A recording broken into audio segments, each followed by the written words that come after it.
Sorry.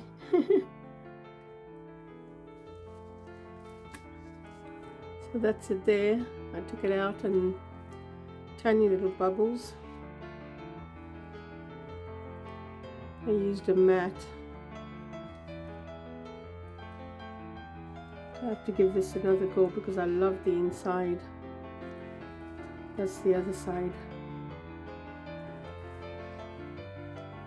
Maybe I didn't make the white strong enough. I'll have to give it another go. Petra did say to use opaque rounds, which I did. It's very pretty. I'm going to make it into a bowl. Where's my bowl? I'll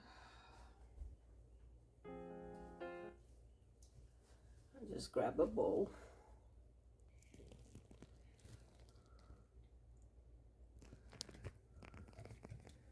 So that's how it's going to look. It's quite pretty. Now I'll take some pictures once it's dry. See ya.